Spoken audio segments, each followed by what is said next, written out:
ನಮಸ್ಕಾರ ರೀ ದೊಡ್ಡ ಮಂದಿಗೆ ಹೆಂಗದಿರಿ ಎಲ್ಲರೂ ಆರಾಮದಿರಿ ಅಂತ ಅನ್ಕೊಂತೀನಿ. ಮಿಸ್ಟರ್ ಶಿವ ವ್ಲಾಗ್ಸ್ ಚಾನಲ್ಗೆ ನಿಮ್ಗೆಲ್ರಿಗೂ ಸಹಿತ ಹಾರ್ಟ್ಲಿ ವೆಲ್ಕಮ್ ಮಾಡ್ಕೋತೀನಿ. ಸೊ ಇವತ್ತಿನ ವ್ಲಾಗ್ ಅನ್ನುವಂಥದ್ದು ಇವತ್ತು ದೇವಸ್ಥಾನಕ್ಕೆ ಹೊಂಟಿವಿ ನಾವು. ಯಾವ ದೇವಸ್ಥಾನ ಏನು ಎಲ್ಲದೂ ಹೇಳ್ತೇನಂತ ಪ್ರತಿಯೊಬ್ಬರು ಈ ಒಂದು ವಿಡಿಯೋನ ಕಂಟಿನ್ಯೂಸ್ ಆಗಿ ನೋಡ್ರಿ. ಆ್ಯಂಡ್ ನನಗೆ ಗೊತ್ತಿರುವಂಥ ಒಂದಿಷ್ಟು ವಿಚಾರಗಳನ್ನು ಹಂಚ್ಕೊಂಡೀನಿ. ಆ್ಯಂಡ್ ಆಲ್ರೆಡಿ ಹಳೆ ವಿಡಿಯೋ ಒಳಗಡೆ ಭಾಳಷ್ಟು ಸಪೋರ್ಟ್ ಮಾಡಿದ್ದೀರಂತ. ಸೊ ನಿಮ್ಮ ಸಪೋರ್ಟ್ ಅನ್ನುವಂಥದ್ದು ಸೊ ಇದೇ ಥರ ಇರಲಿ. ಇನ್ನೂ ಯಾರೆಲ್ಲ ಈ ವಿಡಿಯೋನ ನೋಡ್ತಾ ಇದ್ದೀರಿ ಸೊ ದಯವಿಟ್ಟು ಸಬ್ಸ್ಕ್ರೈಬ್ ಮಾಡಿರಿ, ಕಮೆಂಟ್ ಮಾಡಿರಿ, ಲೈಕ್ ಮಾಡೋದ್ರ ಮುಖಾಂತರ ಸೊ ಈ ವಿಡಿಯೋನ ಸ್ಟಾರ್ಟ್ ಮಾಡೋಣ ಅಂತ. ಸೊ ಇವತ್ತು ನಾವು ಹೋಗ್ತಾ ಇರುವಂಥದ್ದು ಪಂಢರಪುರಕ್ಕೆ. ಸೊ ವಿಠ್ಠಲ ರುಕ್ಮಿಣಿ ಮಂದಿರ ಆಗಿರ್ಬೋದು ಆ್ಯಂಡ್ ಅಲ್ಲಿ ಇರುವಂಥ ಒಂದಿಷ್ಟು ಪ್ಲೇಸಸ್ಗಳನ್ನು ನೋಡೋಣ. ಯಾವುದೆಲ್ಲ ತೋರ್ಸೋಕ್ಕಾಗತ್ತೆ ಅಂತೇಳಿ ಸೊ ತೋರಿಸುವಂಥ ಪ್ರಯತ್ನ ಮಾಡ್ತೀನಿ. ಈಗ ಯಾವ ಕಡೆಯಿಂದ ಹೊಂಟೇವಂತಂದ್ರೆ ಬೆಳಗಾವಿಯಿಂದ ನಾವು ಹುಕ್ಕೇರಿ ಮಾರ್ಗವಾಗಿ ಹೊಂಟೇವೆ. ಯಾಕಂತ ಹೇಳಿದ್ರೆ ಹೈವೇನು ಚಲೋ ಐತಿ ಇಲ್ಲಿ ನಮ್ಗೆ. ಸೊ ಒಂದಿಷ್ಟು ಹೈವೇ NH4 ಹೈವೇ ಆಗ್ತೈತಿ. ಸೊ ಅಲ್ಲಿಂದ ನೆಕ್ಸ್ಟ್ ಮತ್ತು ನಾವು ಈಗ ಹುಕ್ಕೇರಿ ರೋಡ್ ಕೂಡೀವಿ. ಇದು ಸ್ವಲ್ಪ ಅರ್ಜೆಂಟಾಗಿ ಹೋಗ್ಬೋದು ಅಂಥೇಳಿ ಸೊ ಈ ರೋಡಿಂದ ನಾವು ಹೊಂಟೀವಿ. ಆ್ಯಂಡ್ ಇನ್ನೊಂದು ಏನಂತಂತಂದ್ರೆ ನಾವೀಗ ಘಟಪ್ರಭಾ ಕಡೆಯಿಂದ ಅಲ್ಲಿಂದ ಅರಬಾವಿ ಮಠ ಹಂಗಾಸಿ ಹೋಗುವಂಥದ್ದು. ಸೊ ಯಾವ ಸರ್ಕಲ್ ನೋಡ್ರಿ, ಇದು ಬೆಳಗಾವಿಯಿಂದ ಹುಕ್ಕೇರಿ ಹೋಗ್ಬೇಕಾರೆ ಈ ಒಂದು ಸರ್ಕಲ್ ಹತ್ತೈತಿ. ಯಾವ ಸರ್ಕಲ್ ಏನು ಅಂತೇಳಿ ಕಮೆಂಟ್ ಮಾಡಿರಿ. ಈ ಕಡೆ ಪ್ಲೇಸ್ ಅವ್ರು ಇದ್ದವರು ಯಾರಾದರೂ ವಿಡಿಯೋ ನೋಡ್ತಾ ಇದ್ರಿ ಅಂತಂದರೆ. ಸೊ ಈಗ ಹುಕ್ಕೇರಿಯಿಂದ ನಾವು ಅಲ್ಲಿ ಹೋಗ್ಬೇಕಂದ್ರೆ ಅಲ್ಲಿ ನಮ್ಮ ರಿಲೇಷನ್ ಕೂಡ ಬರ್ತಾಯಿದ್ದಾರೆ. ಸೊ ನಮ್ಮ ಮಾಮಾರದು ಬರ್ತಾಯಿದ್ದಾರೆ. ಸೊ ಅವ್ರನ್ನೂ ಕರ್ಕೊಂಡು ಹೋಗೋಣ ಅಂತ. ಸೊ ಈಗ ನಾವು ಇದ್ದೀವಿ ಘಟಪ್ರಭಾ ರೈಲ್ವೆ ಸ್ಟೇಷನ್. ನೋಡಿರಿ ಯಾರೆಲ್ಲ ಈ ಒಂದು ರೈಲ್ವೆ ಸ್ಟೇಷನ್ ಒಳಗಡೆ ಪಾಸಾಗಿ ಹೋಗಿರಿ ಸೊ ಅವರು ಸಹಿತ ಕಮೆಂಟ್ ಮಾಡಿರಿ. ಆ್ಯಂಡ್ ಈ ಒಂದು ಘಟಪ್ರಭಾ ರೈಲ್ವೆ ಸ್ಟೇಷನ್ ಏನೈತಲ್ಲ ಸೊ ಒಂದು ಭಾಳಷ್ಟು ಫೇಮಸ್ ಇರುವಂಥದ್ದು. ರೈತರಿಗೆಲ್ಲ ಗೊತ್ತಿರ್ತದೆ. ಯಾಕಂತ ಹೇಳಿದ್ರೆ ಬಾಜಿ ಮಾರ್ಕೆಟ್ ಅಂತ ಹೇಳಿದ್ರೆ ಈ ಕಡೆ ಇಲ್ಲಿಂದ ಆಲ್ಮೋಸ್ಟ್ ಅಲ್ಲಿ ಗೋವಾ ಆಯಿತು, ಪುಣೆ, ಮುಂಬೈ, ಸೊ ಈ ಕಡೆ ಎಲ್ಲ ಹೊರಗಡೆ ಎಲ್ಲ ಇಲ್ಲಿಂದ ಹೋಗುತ್ತೆ.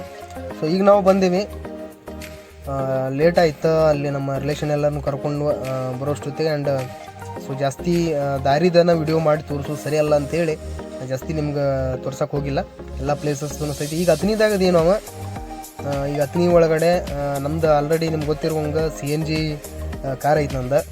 ಸೊ CNG ಟ್ಯಾಕಿನ ಫುಲ್ ಮಾಡ್ಕೊಂಡು ಹೋಗ್ಬೇಕು. ಯಾಕಂದ್ರೆ ಇಲ್ಲಿಗೆ ನಾವು ಅಲ್ಲಿ ಬೆಳಗಾಂದಾಗಡೆ ಫುಲ್ ಮಾಡ್ಕೊಂಡು ಬಂದೀವಿ. ಬಟ್ ಇನ್ನೂ ಐತಿಲ್ಲಿ. ಬಟ್ ಆದ್ರೂ ಪಂಢರಪುರ ತನೂ ರೀಚ್ ಆಗೋದಿಲ್ಲ ಇಷ್ಟು CNG ಒಳಗಡೆ. ಹಾಗಾಗಿ ಇನ್ನೊಂದಿಷ್ಟು CNG ಅದನ್ನು ಆ್ಯಡ್ ಮಾಡ್ಕೊಂಡು ಫಿಲ್ ಮಾಡ್ಕೊಂಡು ಹೋಗ್ಬೇಕಂತೇಳಿ ಬಂದೇವಿ. ಬರ್ರಿ ಫಿಲ್ ಮಾಡ್ಕೊಂಡು ಹೋಗೋಣಂತ. ಸೊ ಇಲ್ಲಿ ಬಂದು ನೋಡ್ರಿ ಸಿಕ್ಕಾಪಟ್ಟೆ ಕ್ಯೂ ಹತ್ಬಿಟ್ಟೈತಿ ಇಲ್ಲಿ CNGಗೆ. ಯಾಕಂದರೆ ಇನ್ನೊಂದು ಇದ್ರದ್ದು CNG ಇದೆ ಅಂತಂದ್ರೆ ಭಾಳಷ್ಟು ಈ ಥರ ಕ್ಯೂ ಹಚ್ಚುವಂಥ ಪ್ರಾಬ್ಲಮ್ ಇರ್ತೈತಿ. ಸೊ ಏನು ಮಾಡೋಕ್ಕೆ ಬರೋದಿಲ್ಲ. ಯಾಕಂದ್ರೆ ಅಲ್ಲಿ ಭಾಳಷ್ಟು ದೂರ ಡಿಸ್ಟೆನ್ಸಿಗೆ ಒಂದೊಂದು ಪಂಪ್ ಇರೋದ್ರಿಂದ ಆ ಸಮಸ್ಯೆ ಇದ್ದೈತೆ ಎಲ್ಲ ಕಡೆನೂ. ಸೊ ಹೊಂಟೇವಿ ನಾವು ಆನ್ ದ ವೇ. ಎಂಟ್ರಿ ಆದ್ವಿ ಪಂಢರಪುರಕ್ಕೆ. ನೀವು ನೋಡ್ಬೋದು ಇಲ್ಲಿ ಅಂದರೆ ಒಂಥರ ಸ್ಟ್ಯಾಚು. ಸೊ ಯಾವ ಥರ ಎಲ್ಲ ಇದು ಮಾಡಿದ್ದಾರೆ ಅಂಥೇಳಿ. ಈಗ ನಾವು ನೈಟ್ ಬಂದೀವಿ ಇಲ್ಲಿ. ಆ್ಯಂಡ್ ನಮ್ಗೆ ಗೊತ್ತಿರುವಂಥ ಅಂತ ಹೇಳಿದ್ರೆ ನಮ್ಮ ಮಾವರು ಕಾಯಂ ಬರ್ತಾರೆ ಈ ಕಡೆ. ಆ ಒಂದು ದೇವಸ್ಥಾನ ಐತಿ, ಆ ದೇವಸ್ಥಾನಕ್ಕೆ ನಾವು ಅಲ್ಲೇ ಹೋಗೋಣ ಬರ್ರಿ ಅಂತೇಳಿ ಅಂದ್ರೆ ಅವರು. ಸೊ ಹಾಗಾಗಿ ಒಂದು ತುಕಾರಾಮ್ ಮಹಾರಾಜರದೊಂದು ಟೆಂಪಲ್ ಐತಿ. ಸೊ ಆ ದೇವಸ್ಥಾನಕ್ಕೆ ಹೋಗಿ ಅಲ್ಲೇ ನಾವು ಸ್ಟೇ ಮಾಡುವಂಥದ್ದು ಇದು ಮಾಡ್ತೀವಿ. ಅವ್ರು ಹೋಗಿ ಬಂದಿರ್ತಾರಂತ. ಸೊ ಟೈಮ್ ನೋಡ್ರಿ 12:31, 12:30 ಆಗೈತೆ. ಇದೇ ಟೆಂಪಲ್ ನೋಡ್ರಿ, ಸಂತ ತುಕಾರಾಮ್ ಮಹಾರಾಜರ ಟೆಂಪಲ್. ಸೊ ಇಲ್ಲಿ ಕಾರ್ ಪಾರ್ಕ್ ಮಾಡೀವಿ. ಇವಾಗ ಎದ್ದೀವ್ರಿ. ಸೊ ಟೈಮ್ ಅಂತೂ 6 ಗಂಟೆ ಆಗಿ ಹೋಗೋದೀಗ. ಬೆಳಗ್ಗೆ ಬೇಗ ಎಬ್ಸಿದ್ರೂ ಹೇಳೋಕ್ಕಾಗಿಲ್ಲ ನಮ್ಗೆ. 4 ಗಂಟೆಗೆಲ್ಲ ಎಬ್ಸಿದ್ರು ಹೇಳೋಕ್ಕಾಗಿಲ್ಲ. ಯಾಕಂದರೆ ಲೇಟಾಗಿ ಮಲ್ಕೊಂಡ್ವಲ್ಲ. ಮಲ್ಕೊಳ್ಳೋದು 1 ಗಂಟೆ ಆಯ್ತು. ಯಾಕಂತ ಹೇಳಿದ್ರೆ ಬಂದು 12:30 ರೀಚ್ ಆದ್ವಿ. ಸೊ ಇವಾಗ ಹೊಂಟೀವಿ. ಇವಾಗ ನಾವು ಹೋಗ್ತಾ ಇರುವುದು ಚಂದ್ರಭಾಗ ಸ್ನಾನಕ್ಕೆ ಹೊಂಟೀವಿ. ಚಂದ್ರಭಾಗ ನದಿ ಐತಿ ಇಲ್ಲಿ ಮುಂದ್ಗಡೆ. ಸೊ ಸ್ನಾನ ಮಾಡಿಕೊಂಡು ಸೊ ಅಲ್ಲಿ ಏನೇನು ವಿಶೇಷತೆ ಐತಿ ಆ್ಯಂಡ್ ಏನು ಟೆಂಪಲ್ ಐತಿ ಅದನ್ನು ಸಹಿತ ನಿಮ್ಗೆ ತೋರಿಸ್ತೀನಿ ಅಂತ ಇದೇ ವಿಡಿಯೋದೊಳಗಡೆ. ಬರ್ರಿ ನೋಡೋಣ. ಚಿಕ್ಕದಾಗಿರುವಂಥ ಒಂದು ಸ್ಟೋರಿ ಐತೆ. ಸೊ ಏನು ಸ್ಟೋರಿಪ್ಪ ಅಂತ ಹೇಳಿದ್ರೆ ಪುಂಡಲೀಕ್ ಅನ್ನುವಂಥ ಒಬ್ಬರು ವ್ಯಕ್ತಿ ಇರ್ತಾರಂತ. ಸೊ ಆ ವ್ಯಕ್ತಿ ಏನಂತಂದ್ರೆ ಯಾರಿಗೂ ಸಹಿತ ಒಂದು ರೆಸ್ಪೆಕ್ಟ್ ಕೊಡೋಂಗಿಲ್ಲ, ತಂದೆ ತಾಯಿನಿಗೂ ಒಂದು ರೆಸ್ಪೆಕ್ಟ್ ಕೊಡೋದಿಲ್ಲ, ಅಂದರೆ ಹೇಳಿರುವಂಥ ಮಾತುಗಳನ್ನು ಕೇಳೋದಿಲ್ಲ, ಈ ಥರ ಇರ್ತಾರಂತ. ಸೊ ಆ ವ್ಯಕ್ತಿ ಈ ಥರ ಇದ್ದಾಗ ಏನಾಗುತ್ತೆ ಅಂತ ಹೇಳಿದ್ರೆ ಒಂದು ಕಾಶಿಗೆ ಹೋಗುವಂಥ ಒಂದು ಗ್ರೂಪ್ ಅವರಿಗೆ ಭೇಟಿ ಆಗ್ತದೆ ಅಂತೇಳಿ. ಸೊ ಭೇಟಿ ಆದಾಗ ಕಾಶಿಗೆ ಹೋದ್ರೆ ಈ ಥರ ನಮ್ಗೆ ಮೋಕ್ಷ ಸಿಗುತ್ತೆ ಅನ್ನುವಂತಹ ಒಂದು ಇದು ವಿಚಾರ ಇವರಿಗೆ ಗೊತ್ತಾಗ್ತೈತಿ. ಸೊ ಅದಾದಮೇಲೆ ಇವರು ಕಾಶಿಗೆ ಹೋಗ್ಬೇಕಂತೇಳಿ ತಂದೆ ತಾಯಿನ ಕರ್ಕೊಂಡು ಹೋಗ್ಬೇಕಂತೇಳಿ ಹೋಗ್ತಾರೆ. ಸೊ ತಂದೆ ತಾಯಿನ ಯಾವ ಥರ ಕರ್ಕೊಂಡು ಹೋಗ್ತಾರೆ ಅಂತ ಹೇಳಿದ್ರೆ ಹಗ್ಗ ಕಟ್ಟಿ ಎಳ್ಕೊಂಡು ಹೋಗ್ತಾರೆ. ಆ ಥರ ತಂದೆ ತಾಯಿನ ಕರ್ಕೊಂಡು ಹೋಗ್ತಾರೆ. ಸೊ ಕರ್ಕೊಂಡು ಹೋಗುವಂಥ ಒಂದು ದಾರಿ ಒಳಗಡೆ ಒಂದು ಕುಕ್ಕುಟ ಆಶ್ರಮ ಅಂತೇಳಿ ಸಿಗುತ್ತೆ ಇವರಿಗೆ. ಅಲ್ಲಿ ಕುಕ್ಕುಟ ಮುನಿಗಳು ಇರ್ತಾರೆ. ಸೊ ಅವ್ರ ಕಡೆ ಹೋಗಿ ಇವ್ರು ಕೇಳ್ತಾರೆ ಕಾಶಿಗೆ ಹೋಗೋದು ಹೆಂಗೆ ಅಂತೇಳಿ. ಕಾಶಿಗೆ ಹೋಗೋದು ಹೆಂಗೆ ಅಂತೇಳಿ ಕೇಳಿದಾಗ ಅವ್ರು ಏನು ಹೇಳ್ತಾರೆ ಅಂತ ಹೇಳಿದ್ರೆ ಜಸ್ಟ್ ಒಂದು ಸಣ್ಣ ಸ್ಮೈಲ್ ಕೊಟ್ಟ ಅವರು ಗೊತ್ತಿಲ್ಲ ಅಂತೇಳಿ ಹೇಳ್ತಾರೆ. ಹೇಳಿದಾಗ ಸೊ ಪುಂಡ್ಲಿಕ್ ಅವ್ರು ಏನು ಮಾಡ್ತಾರೆ ಅಂತ ಹೇಳಿದ್ರೆ ಮುನಿಗಳಿಗೆ ರೇಗಾಡ್ತಾರೆ. ನಿಮ್ಗೆ ಗೊತ್ತಿಲ್ಲ, ನೀವು ಮುನಿಗಳಾದ್ರೂ ನಿಮ್ಗೆ ಕಾಶಿ ದಾರಿ ಗೊತ್ತಿಲ್ಲ, ಕಾಶಿಗೆ ಹೋಗಿಲ್ಲ ಅಂಥೇಳಿ ಅವ್ರಿಗೆ ಸ್ವಲ್ಪ ರೇಗಾಡ್ತಾರೆ. ಸೊ ಅದಾದ್ಮೇಲೆ ಎಲ್ಲನೂ ಮುಗಿತದೆ. ಆಮೇಲೆ ಏನಾಗುತ್ತೆ ಅಂತ ಹೇಳಿದ್ರೆ ಲೇಟ್ ಆಗಿರ್ತೈತಿ. ಸೊ ಆ ವಿಚಾರಕ್ಕಾಗಿ ಮುನಿಗಳೇನು ಹೇಳ್ತಾರೆ, ಇವತ್ತು ಇಲ್ಲೇ ತಂಗ್ರಿ, ಇಲ್ಲೇ ಉಳ್ಕೊಂಡು ನೀವು ನಾಳೆಗೆ ಕಾಶಿ ಯಾತ್ರೆನ ಮುಂದುವರಿಸ್ರಿ ಅಂತ ಹೇಳ್ತಾರೆ. ಆಯಿತು ಅಂತೇಳಿ ಅಲ್ಲೇ ಉಳ್ಕೋತಾರೆ ಪುಂಡ್ಲಿಕ್ ಅವರು.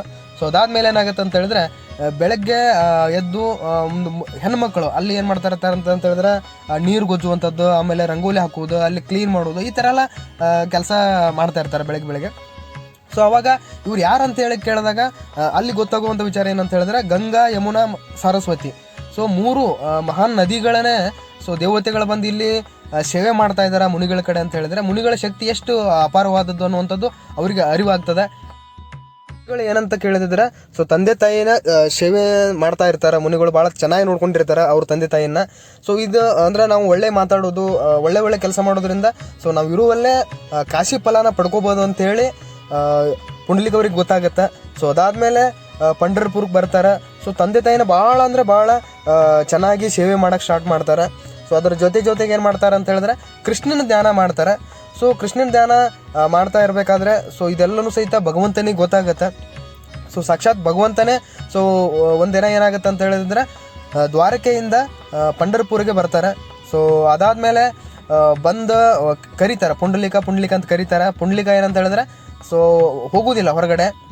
ಏನು ಹೇಳ್ತಾರೆ ಅಂದ್ರೆ ನಾನು ತಂದೆ ತಾಯಿ ಸೇವೆ ಮಾಡ್ತಾ ಇದ್ದೀನಿ, ನೀನು ಅಲ್ಲೇ ನಿಂತ್ಕೋ ಅಂತ ಹೇಳಿ ಹೇಳ್ತಾರೆ. ಪುಂಡ್ಲಿಕ್ ಅವ್ರು ಏನು ಮಾಡ್ತಾರೆ ಅಂತ ಹೇಳಿದ್ರೆ ಭಗವಂತನಿಗೆ ಒಂದು ಇಟ್ಟಿಗೆನ ಕೊಡ್ತಾರೆ. ಸೊ ಇಟ್ಟಿಗೆ ತೊಗೊಂಡು ಇದ್ರ ಮೇಲೆ ನಿಂತ್ಕೊ ಅಂತ ಹೇಳ್ತಾರೆ. ಅದಾದಮೇಲೆ ಇಟ್ಟಿಗೆ ಮೇಲೆ ನಿಂತ್ಕೊಳ್ತಾರೆ. ಸೊ ಇವತ್ತಿಗೂ ಸಹಿತ ಪಾಂಡುರಂಗ ವಿಠಲ ಏನಂತ ಹೇಳಿದ್ರೆ ಇಟ್ಟಿಗೆ ಮೇಲ್ಗಡೆನೆ ನಿಂತ್ಕೊಂಡಿರುವಂಥ ಮೂರ್ತಿ ನಮಗೆ ನೋಡೋಕೆ ಸಿಗುವಂಥದ್ದು. ಸೊ ಅದಾದಮೇಲೆ ಹೊರಗಡೆ ಹೋಗ್ತಾರೆ ಪುಂಡ್ಲಿಕ. ಆಮೇಲೆ ನೋಡ್ತಾರೆ ಭಗವಂತನ ಬಂದಿರ್ತಾರೆ ಮನೆ ಹತ್ತಿರ. ಆದರೂ ಸಹಿತ ನಾನು ಕಾಯಿಸ್ಬಿಟ್ಟೆ ಭಗವಂತ, ಕ್ಷಮಿಸು ನನ್ನ ಅಂತೇಳಿ ಕೇಳ್ಕೊಳ್ತಾರೆ. ಬಟ್ ಭಕ್ತಿಗೆ ಮೆಚ್ಚಿ ಬಂದಿರ್ತಾರೆ ಭಗವಂತ. ಹೇಳ್ತಾರೆ ನಿಂಗೆ ಏನು ಬೇಕು ಕೇಳಂತ ಹೇಳಿ. ಸೊ ಅದಾದಮೇಲೆ ಪುಂಡ್ಲಿಕ ಕೇಳೋದೇನಂತ ಹೇಳಿದ್ರೆ ಭಗವಂತ ನಿನ್ನ ನೋಡ್ಬೇಕೆ, ನೀನೇ ನಂಗೆ ಬಂದಿ ಅಂತ. ಸೊ ನನಗೆ ಇನ್ನೇನು ಬೇಡ, ನೀನು ಹಂಗೆ ದರ್ಶನ ಕೊಟ್ಟಿದೆಯಲ್ಲ ಸೊ ಅದೇ ಥರ ಎಲ್ಲ ಭಕ್ತಾದಿಗಳಿಗೂ ಸಹಿತ ನೀ ದರ್ಶನ ಕೊಡು ಆ್ಯಂಡ್ ಇಲ್ಲೇ ನೀನು ನೆಲೆಸಬೇಕು ಅಂತೇಳಿ ಕೇಳ್ಕೊತಾರೆ. ಆ್ಯಂಡ್ ಎಲ್ಲರಿಗೂ ಸಹಿತ ಪಾದ ಮುಟ್ಟಿ ದರ್ಶನ ಕೊಡುವಂತಹ ಭಾಗ್ಯ ಸಿಗಲಿ ಅಂತೇಳಿ ಕೇಳ್ಕೊಂಡಾಗ ಪಂಢರಪುರ ಅನ್ನುವಂಥದ್ದು ಅಲ್ಲಿಂದ ವಿಠಲ. ಸೊ ವಿಠಲ ಅಂತ ಅನ್ನುವಂಥ ಹೆಸರು ಹೆಂಗೆ ಬಂತಂತಂದ್ರೆ ಇಟ್ಟಿಗೆ ಏನು ಕೊಟ್ಟಿರ್ತಾರಲ್ಲ ಪುಂಡ್ಲಿಕ, ಸೊ ಅದಕ್ಕೆ ಇಟ್ಟಿಗೆಗೆ ಮರಾಠಿ ಒಳಗಡೆ ವಿಟ್ಟ ಅಂತ ಹೇಳ್ತಾರೆ. ಸೊ ಅಲ್ಲಿಂದ ವಿಠಲ ಅಂತೇಳಿ ಬಂದಿರುವಂಥದ್ದು ಹೆಸರು. ಇದೇ ಸ್ಥಳ ಪಂಢರಪುರ ವಿಠಲ ರುಕ್ಮಿಣಿ ಮಂದಿರ ಅನ್ನುವಂಥದ್ದು ಭಾಳ ಫೇಮಸ್ ಇರುವಂಥದ್ದು. ಇನ್ನೊಂದು ಏನಂತ ಹೇಳಿದ್ರೆ ವಿಠಲ ರುಕ್ಮಿಣಿ ಮಂದಿರಿಗೆ ದರ್ಶನ ತೊಗೊಳ್ಳೋಕ್ಕಿಂತ ಮೊದಲು ಪುಂಡಲೀಕನ ದರ್ಶನ ತೊಗೊಂಡು ಸೊ ಅದಾದಮೇಲೆ ವಿಠಲನ ದರ್ಶನ ತೊಗೊಳ್ಳುವಂಥದ್ದು ಇಲ್ಲಿರುವಂಥ ಒಂದು ವಾಡಿಕೆ. ಆ್ಯಂಡ್ ಪಾಂಡುರಂಗನ ಪರಮ ಭಕ್ತರು ಯಾರೆಲ್ಲ ಬರ್ತಾರಪ್ಪ ಅಂತ ಹೇಳಿದ್ರೆ ಸಂತ ತುಕಾರಾಮರು, ಆಮೇಲೆ ನಾಮದೇವರು, ಆಮೇಲೆ ಸಂತ ಜ್ಞಾನೇಶ್ವರರು, ಪುರಂದರದಾಸರು, ಆಮೇಲೆ ವಾದಿರಾಜರು, ಜಗನ್ನಾಥದಾಸರು, ಆದಿಗುರು ಶಂಕರಾಚಾರ್ಯರು. ಸೊ ಈ ಥರ ಇನ್ನೂ ಹಲವಾರು ಪಾಂಡುರಂಗನ ವಿಠಲನ ಪರಮ ಭಕ್ತರು ಬರ್ತಾರೆ. ಪಾಂಡುರಂಗ ಅನ್ನುವಂಥ ಅಂತಂತಂದ್ರೆ ದ್ವಾರಕೆಯಿಂದ ಬಂದಂಥ ಕೃಷ್ಣನ ಮುಖದ ಮೇಲೆ ಏನಿತ್ತು ಅಂತ ಹೇಳಿದ್ರೆ ಬಿಳಿ ಮರಳು ಇದ್ದ ಕಾರಣ ಸೊ ಮರಾಠಿ ಒಳಗಡೆ ಬಿಳಿ ಅಂತಂದ್ರೆ ಪಾಂಡ್ರ ಅಂತ ಹೇಳ್ತಾರೆ. ಸೊ ಭಗವಂತನಿಗೆ ರಂಗ ಅಂತ ಹೇಳ್ತಾರೆ. ಸೊ ಅದಾದ ಕಾರಣ ಪಾಂಡುರಂಗ ಅನ್ನುವಂಥ ಹೆಸರು ಬಂತಂತ ಹೇಳಿ ಸೊ ಹೇಳ್ತಾರೆ. ಸೊ ನಾವು ಸುಮಾರು ಒಂದು 2 ಗಂಟೆ ನಮಗೆ ಕ್ಯೂ ಹತ್ತೈತಿ ಇಲ್ಲಿ. ನೋಡ್ರಿ ಭಕ್ತರು ಯಾವ ಥರ ಎಲ್ಲ ಬರ್ತಾ ಇದ್ದಾರೆ ಅಂತ ಹೇಳಿ. ಸೊ ಏನಂತ ಹೇಳಿದ್ರೆ ಇಲ್ಲಿ ಯಾವ ಥರ ಜಾಸ್ತಿ ಜನ ಯಾವಾಗೆಲ್ಲ ಇರ್ತಾರೆ ಅಂತ ಹೇಳಿದ್ರೆ ಆಷಾಢನ ಏಕಾದಶಿ. ಸೊ ಅವಾಗೆಲ್ಲ ಲಕ್ಷಾಂತರ ಭಕ್ತರು ಈ ಒಂದು ಪ್ಲೇಸಿಗೆ ಭೇಟಿ ಕೊಡ್ತಾರೆ. ಕಳಸ ನೋಡಿಕೊಂಡು ಕಳಸ ದರ್ಶನ ಮಾಡಿಕೊಂಡು ಎಷ್ಟೋ ಜನ ಅವಾಗ ಹೋಗ್ತಾರೆ. ನಾವು ಮೊಬೈಲ್ನ ಲಾಕರ್ ಒಳಗಡೆ ಇಟ್ಟು ಹೋಗೋಣ ಅಂತ ಮೊಬೈಲ್ ಯಾಕಂದ್ರೆ ಅಲೌಡ್ ಇರುವುದಿಲ್ಲ. ದರ್ಶನ ತೊಗೊಂಡು ಬಂದ್ವಿ.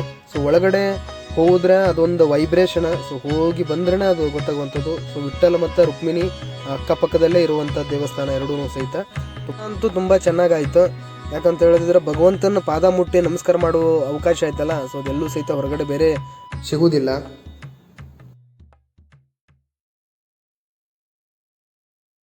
ಭಕ್ತಾದಿಗಳು ನಾವು ದರ್ಶನ ತಗೋಬೇಕಂತೇಳಿ ನಾವು ಹೋಗಿರ್ತೀವಿ. ಬಟ್ ವಿಠ್ಠಲ ಪಾಂಡುರಂಗ ಏನಂತಂದ್ರೆ ಭಕ್ತಾದಿಗಳನ್ನ ನಾನು ನೋಡಬೇಕು ಅಂತೇಳಿ ಸೊ ನಿಂತ್ಕೊಂಡಿರ್ತಾರಂತ. ಆ್ಯಂಡ್ ಇನ್ನೊಂದು ವಿಶೇಷತೆ ಏನಂತಂದ್ರೆ ನಾವು ಭಕ್ತಾದಿಗಳು ಹೋಗಿರುವಂಥ ಪಾದದ ಧೂಳನ್ನು ಸೊ ತಿಲಕದಲ್ಲಿ ಹಚ್ತಾರೆ. ಸೊ ಇವತ್ತಿಗೂ ಸಹಿತ ಅದನ್ನ ಕೇಳೋದಕ್ಕೆ ಒಂಥರ ರೋಮಾಂಚನ ಅನ್ಸುತ್ತೆ. ಡೆಫಿನೆಟ್ಲಿ ಇದನ್ನ ನಂಗೆ ಹೆಂಗೆ ಹೇಳ್ಬೇಕನ್ನೋದು ಗೊತ್ತಾಗೋದಿಲ್ಲ. ಅವರ ದರ್ಶನಕ್ಕೆ ನಾವು ಒಂದು 2 ತಾಸಂತೂ ಲೈನ್ ಹಚ್ಚಿದ್ವಿ. ನಿಮ್ಗೆ ಗೊತ್ತಿರಲಿ, ಒಂದೊಂದು ಸರಿ ಭಾಳ ರಶ್ ಇದ್ದಾಗ ನಾ ಏನು ಹೇಳಿದ್ನಲ್ಲ ಆಷಾಢದ ಏಕಾದಶಿ ಅಂಥ ಟೈಮ್ ಒಳಗಡೆ ಎಲ್ಲ ಸುಮಾರು 10 ಕಿಲೋಮೀಟ್ರ್ಗಿಂತನೂ ಜಾಸ್ತಿ ದೂರದಿಂದ ಲೈನ್ ಹಚ್ಕೊಂಡು ಬರ್ತಾರೆ. ಏನಂದ್ರೆ ಭಕ್ತಾದಿಗಳಿಗೆ ಕ್ಯೂ ನಿಲ್ಲೋದಕ್ಕೂ ಸಹಿತ ಇಲ್ಲಿ ಕಾಂಪ್ಲೆಕ್ಸ್ ಐತೆ. ವಿಡಿಯೋದಾಗ ತೊಗೊಂಡೆ ನೋಡ್ರಿ, ಇದೇ ಕಾಂಪ್ಲೆಕ್ಸ್ ಅಲ್ಲಿ ಕಾಣತ್ತಲ್ಲ. ಸೊ ಅದು ಕಾಂಪ್ಲೆಕ್ಸ್. ಆ ಕಾಂಪ್ಲೆಕ್ಸ್ ಒಳಗಡೆ ರೌಂಡ್ ಹಾಕ್ಕೊಂಡು ಬರುವಂಥ ಒಂದು ಇದು. ಆ್ಯಂಡ್ ಇಲ್ಲೇ ಈಗ ನಾ ಈ ವಿಡಿಯೋದೊಳಗಡೆ ಏನೀಗ ನೀವು ನೋಡತ್ತಿರಲ್ಲ ಇಲ್ಲಿ, ಸೊ ಇಲ್ಲಿ ಮುಖದರ್ಶನ ಸಹಿತ ತೊಗೊಳ್ಬೋದು. ಸೊ ಅದಕ್ಕೂ ಸಹಿತ ಒಂದಿಷ್ಟು ಟೈಮ್ ಹಿಡಿತದೆ ರಶ್ ಇದ್ದಾಗ. ಮುಖದರ್ಶನ ತೊಗೊಂಡು ಅಂದರೆ ಪಾದ ಸ್ಪರ್ಶ ಮಾಡೋಕ್ಕಿಲ್ಲ ಅವಕಾಶ ಇರುವುದಿಲ್ಲ. ದೂರಿಂದ ನೋಡಿ ನಮಸ್ಕಾರ ಮಾಡ್ಕೊಂಡು ಆಶೀರ್ವಾದ ತೊಗೊಂಡು ಹೋಗ್ಬೋದು. ಈಗ ನಾವು ಹೋಗಿ ಬಂದಿರುವಂಥದ್ದು ಪಾದ ಸ್ಪರ್ಶ ಮಾಡೋದಕ್ಕೆ ಅವಕಾಶ ಇರುವಂಥದ್ದು. ಸೊ ಇದೇ ಬಿಲ್ಡಿಂಗ್ ನೋಡ್ರಿ.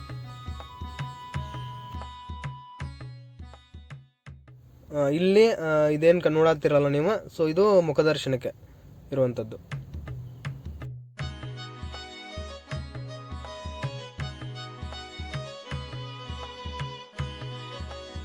ನಾವು ಮೊಬೈಲ್ನ ಲಾಕರ್ ಒಳಗಡೆ ಇಟ್ಟಿದ್ವಿ. ಸೊ ಏನಂತ ಹೇಳಿದ್ರೆ 10 ರೂಪಾಯಿ ತಗೋತಾರೆ, ಕಮಿಟಿ ಕಡೆಯಿಂದ ಲಾಕರ್ ಇರ್ತದೆ. ಆಮೇಲೆ ಹೊರಗಡೆ ಶಾಪ್ನವರು ಸಹಿತ ಲಾಕರ್ಗಳನ್ನು ವ್ಯವಸ್ಥೆ ಮಾಡ್ಕೊಂಡು ಇಟ್ಕೊಂಡಿರ್ತಾರೆ. ಅಲ್ಲಿ ಕಮಿಟಿ ಎಂಟ್ರೆನ್ಸಿಗೆ ಅಲ್ಲಿ ಮೊಬೈಲ್ ತೊಗೊಳ್ತಾರೆ ಆ್ಯಂಡ್ ನಮ್ಗೆ ರಿಸಿಪ್ಟ್ ಕೊಡ್ತಾರೆ. ಸೊ ಅದಾದ್ಮೇಲೆ ಹೋಯ್ತು ದರ್ಶನ ಮಾಡ್ಕೊಂಡಾದ್ಮೇಲೆ ನಾವು ಮೊಬೈಲನ್ನು ತೊಗೊಂಡು ಬರ್ಬೋದು. ಇಲ್ಲ ಅಂತ ಹೇಳಿದ್ರೆ ನೀವು ಯಾರಾದರೂ ಬಂದಿದ್ರಿ ಅಂತಂದ್ರೆ ರೂಮಲ್ಲೇ ಅಥವಾ ನಿಮ್ಮದು ವೆಹಿಕಲ್ ಕಾರಲ್ಲಿ ಇಟ್ಟು ಬಂದ್ರೂ ನಡೀತದೆ. ಹೇಳಿರುವಂಥ ಮಾಹಿತಿ ಒಳಗಡೆ ಇನ್ನೂ ಏನಾದರೂ ಬಿಟ್ಟಿದ್ದೆ ಅಂತಂದ್ರೆ ಸೊ ಕಮೆಂಟ್ ಮಾಡೋದ್ರ ಮುಖಾಂತರ ತಿಳಿಸಿ. ನಾವೀಗ ತುಕಾರಾಮ್ ಮಂದಿರ ನಿನ್ನೆ ಸ್ಟೇ ಮಾಡಿದ್ವಲ್ಲ, ಅಲ್ಲಿದು ಒಂದ್ಸಲ ನಿಮ್ಗೆ ವಿಡಿಯೋ ತೋರಿಸ್ತೀನಿ. ಸೊ ಇದೇ ಮಂದಿರ ನೋಡ್ರಿ. ಅದು ಅಂದರೆ ಇಲ್ಲಿ ಅತಿ ಅಂದರೆ ದೇವಸ್ಥಾನದೊಳಗೆ ಇರುತ್ತಲ್ಲ, ಸೊ ಒಬ್ಬರಿಗೆ 50 ರೂಪಾಯಿ ತೊಗೊಳ್ತಾರೆ. ಸೊ ಇಲ್ಲೂ ನಾವು ದೇವಸ್ಥಾನದಲ್ಲಿ ಸ್ಟೇ ಮಾಡಿ ಹೋಗ್ಬೋದು. ಅಂದರೆ ಭಾಳ ಖರ್ಚು ಇರೋದಿಲ್ಲ. ಹೊರಗಡೆ ಈಗ ರೂಮ್ಸ್ ಅದು ಇದು ಮಾಡಿದರೆ ಜಾಸ್ತಿ ಆಗುತ್ತೆ. ಬಟ್ ಇಲ್ಲಿ ಆದರೆ ಏನಾಗುತ್ತೆ ಅಂತಂದರೆ ದೇವಸ್ಥಾನದಲ್ಲೂ ಉಳ್ಕೊಂಡಂಗೆ ಆಗುತ್ತೆ.